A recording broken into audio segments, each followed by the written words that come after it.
Hi, everyone. Judge Andrew Napolitano here for Judging Freedom. Today is Monday, August 18th, 2025. My dear friend Aaron Maté joins us now. Aaron, a pleasure. Thank you very much for accommodating my schedule. I want to talk to you a little bit about the goings-on in the White House now and President Trump's efforts to bring about, he says, peace in Ukraine. And I do want to talk to you about what's been happening in Israel while the world has been watching Vladimir Putin and Donald Trump in Alaska. But before that, you recently had a fascinating interview over on the Gray Zone with a former French Defense Ministry official about, I'll use President Putin's phrase, the genesis and origins of the causes of the military action in Ukraine. What did you learn from this person that used to advise French defense ministers? So his name is Benoit Pare, and for 7 years, from 2015 to 2022, when Russia invaded, he was on the ground in Ukraine as a monitor with the OSCE, which is a European-dominated group that is there to manage and hopefully end conflicts. And after the war broke out in Ukraine following the 2014 Maidan coup, the OSCE put monitors on the ground to try to especially bring about ceasefires and see to the implementation of the Minsk Accords, which was the key European brokered agreement that was reached between the U.S.-backed coup government in Ukraine and the Russian-backed rebels in eastern Ukraine. And what Benoit Pare told me is that when it comes to the failure to implement Minsk, the failure to implement this peace accord that could have, I think, prevented the Russian invasion, he primarily puts the fault on Ukraine. He was there on the ground, and what he saw, he says, is just repeated Ukrainian violations of the ceasefire. He saw a heavy presence of neo-Nazis inside the battalions, and he saw a refusal to take the Minsk provisions seriously, which included the Ukrainian government passing measures that would enshrine the autonomous rights of ethnic Russians in eastern Ukraine, which the government tried to do initially, but after heavy far-right ultranationalist opposition, they pulled back. And what he saw essentially was carte blanche for shelling. What he also saw was a story, he told me, of a U.S. ambassador being informed of Ukrainian violations, and this U.S. ambassador saying, I'm not interested. Tell me only about violations by the Russians. Is this one of the ambassadors that testified against Trump in the impeachment proceedings?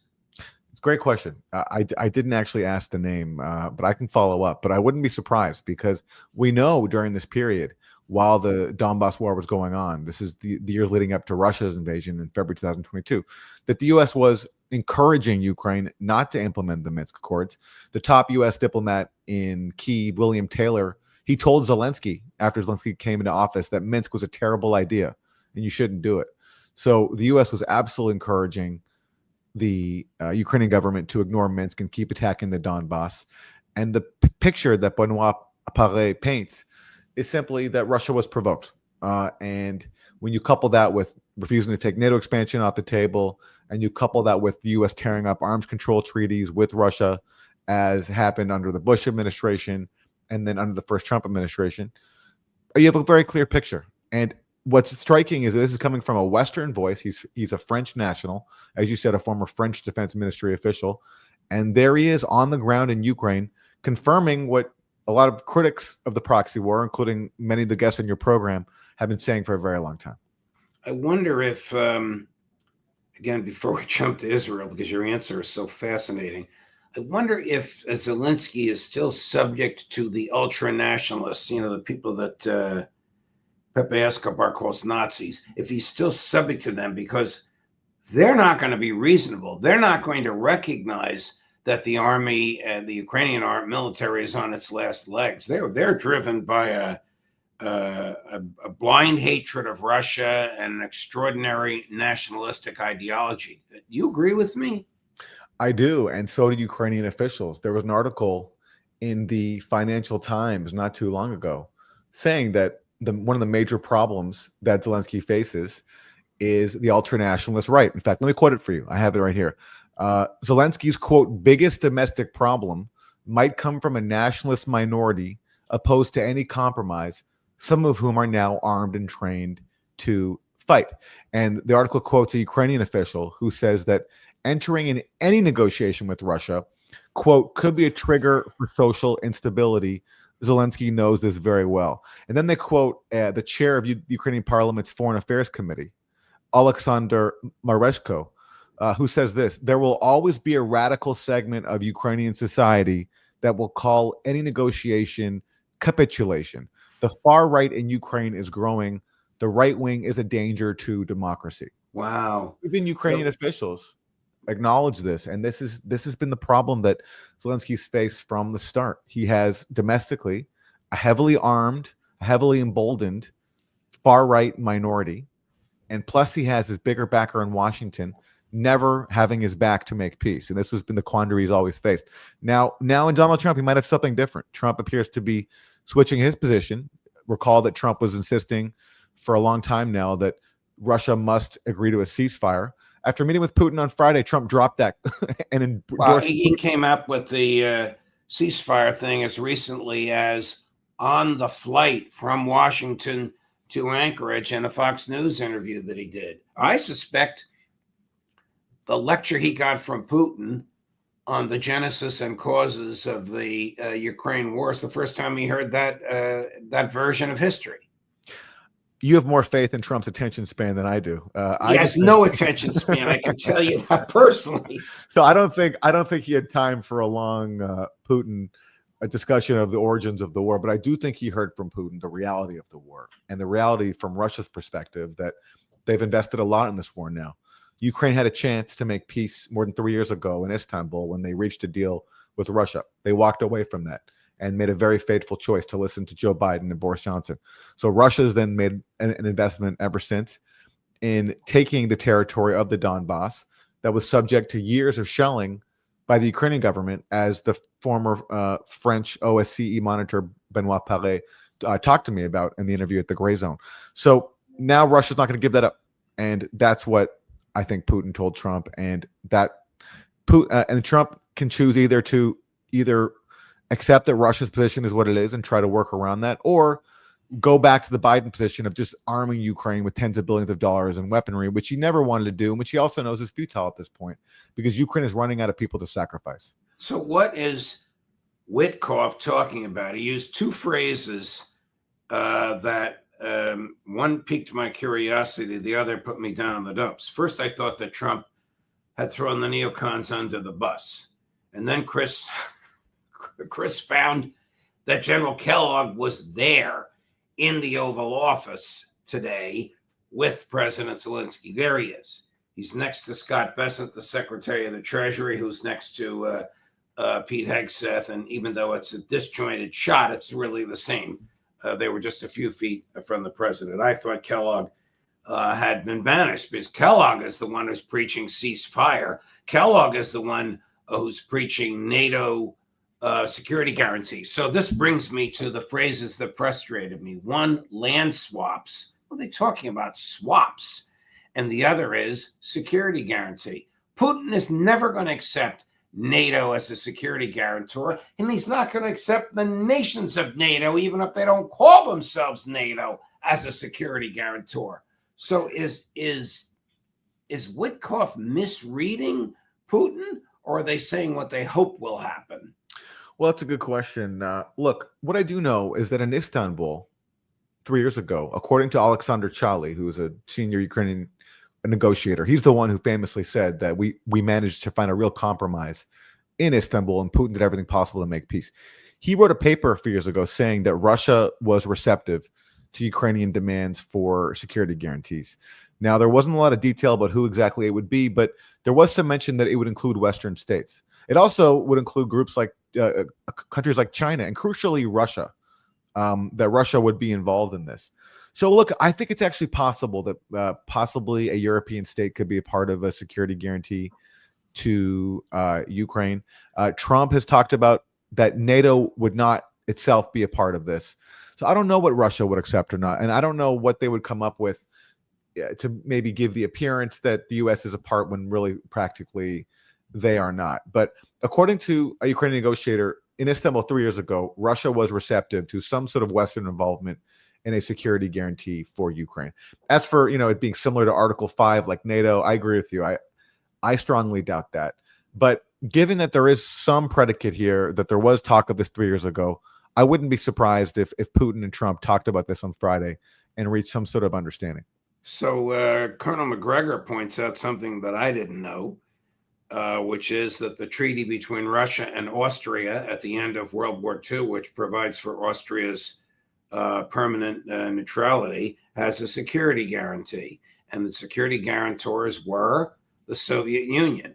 And the Soviets actually had an official in the government of Austria full-time, pursuant to the treaty, making sure that they stayed neutral. I don't know if Russia still has such an official there, but look at the Austrian model, how well it has worked.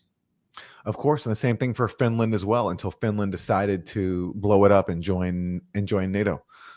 Why they did that is beyond me, when it was working for them too. And this is the problem. People in the U.S., like the pundits and the political media establishment, they keep talking about, it's Ukraine's right to join any military alliance that they want.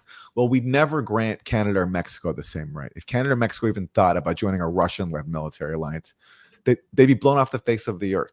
Right. And Ukraine also, what everybody overlooks who supports Ukraine joining NATO, is that Ukraine's declaration of state sovereignty back in the early 1990s, when it became an independent state following the collapse of the Soviet Union in 1991, it called for Ukraine to be a permanently neutral state. And if you look at polls in Ukraine over the last 3 decades, the majority of the country has supported being neutral because it was working for them as well. They didn't want to join NATO. And that's one of the reasons why the U.S. backed the overthrow of Yanukovych in 2014, is because he had made moves to enshrine neutrality with a parliamentary resolution. Right. And so once you do that, then you can no longer be pulled into NATO. So that's why there was a coup there. So this idea that the Ukrainians want to join NATO, it's not even borne out by their own history and their own polling. And now, according to the latest polls, 2/3 of the population want a negotiated end to this war. Before we jump to Israel, I thought that one of the really classy things that Donald Trump did on Friday, and this seemed to surprise everybody, was to invite President Putin to drive in the Beast with him. Just the two of them. There must have been a translator or some other human being back there, but we only saw the two of them. But not everybody agrees with you and me on that. Chris, do you have this clip? So I think you could see on Putin's face, he felt very, very comfortable. And the fact that he was given a ride then in the presidential limousine, the Beast, I certainly hope the Secret Service has swept that vehicle very well in terms of any type of small microchip that might have been put in the vehicle.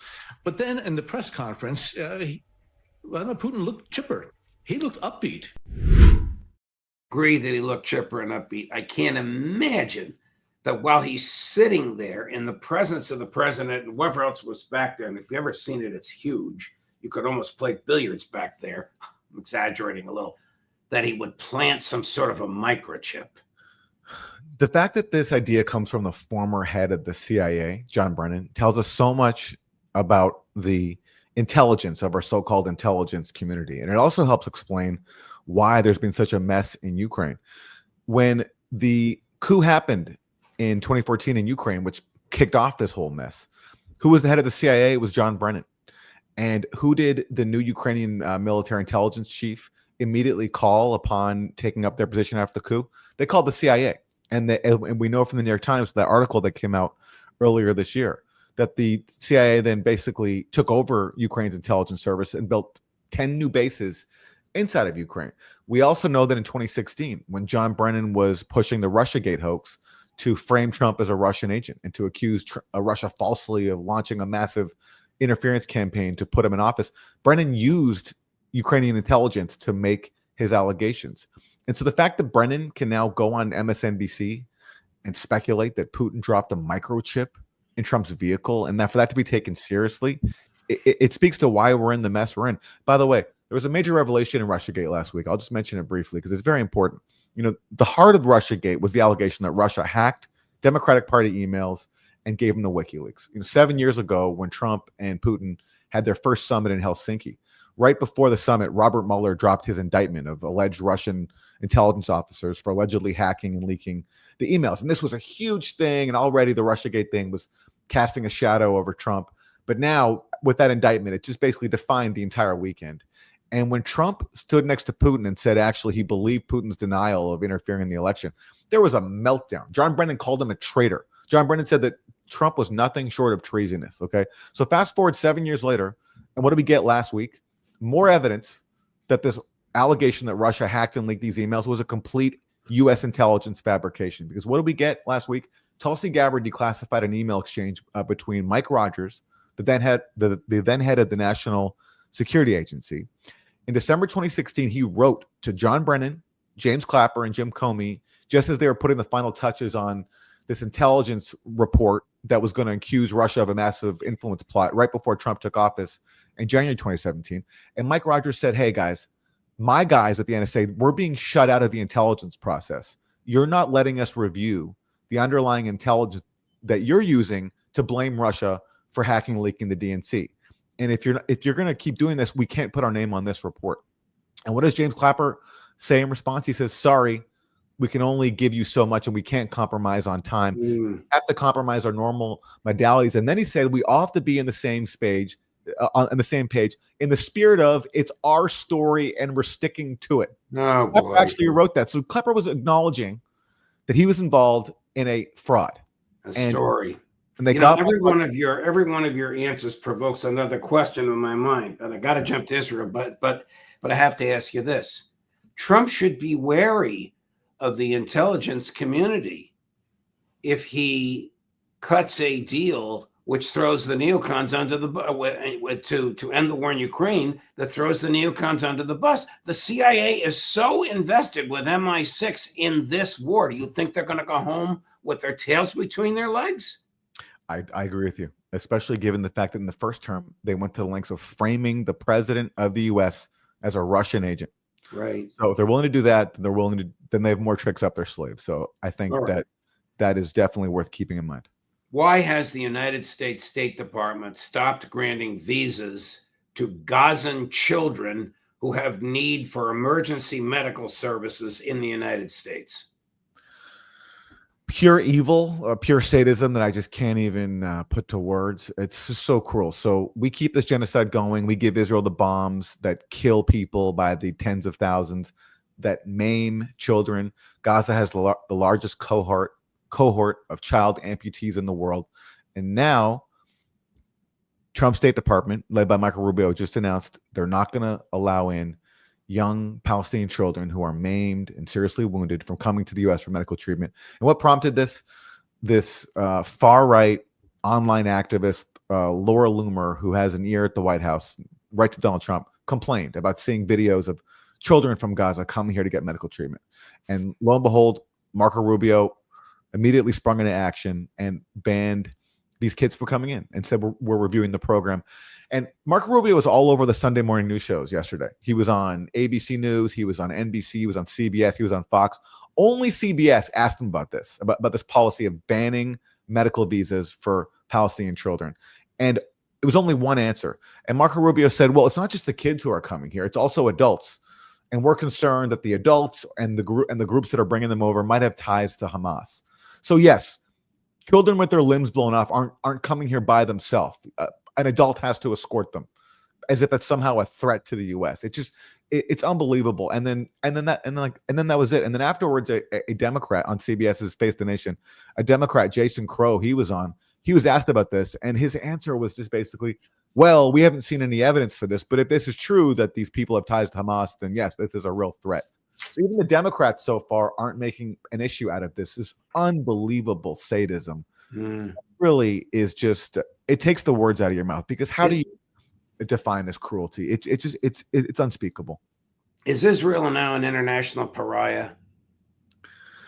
In the eyes of the global population, absolutely. They should be. I mean, everyone can see what's going on. And how can you possibly support the genocidal state whose officials continue to make openly genocidal statement? A former intelligence chief of Israel, he just said that basically killing 50,000 plus civilians in Gaza was necessary and, quote, required for future generations For everything that happened on October 7th, for every person on October 7th, 50 Palestinians need to die. It does not matter if they are children. That is right out of the SS handbook. One person escaped, so we're going to kill 50.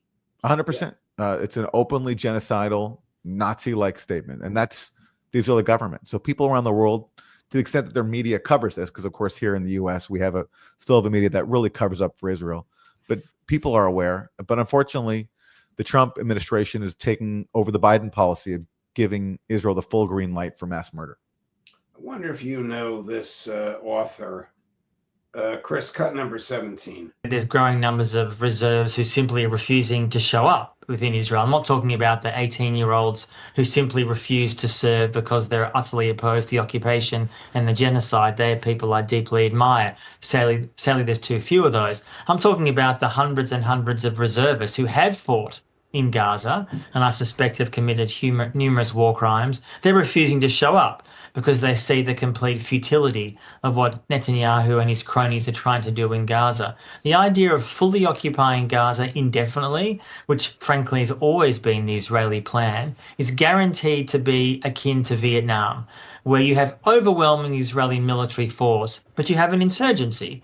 And Israel, like the US was in Vietnam, Iraq, and Afghanistan, are utterly vulnerable to that, let alone the moral cost, the ethical cost. You cannot occupy another people indefinitely, forever, as Israel has realized in the West Bank and Gaza, without collapsing your society morally. And that, sadly and tragically, is where Israeli society has developed over the last years, long before October 7, but certainly since.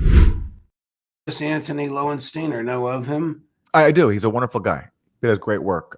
And he's done a lot of work exposing the profiteering off of the occupation and genocide of Palestinians and how basically Western corporations have used Gaza as sort of a laboratory for their high-tech killing machine.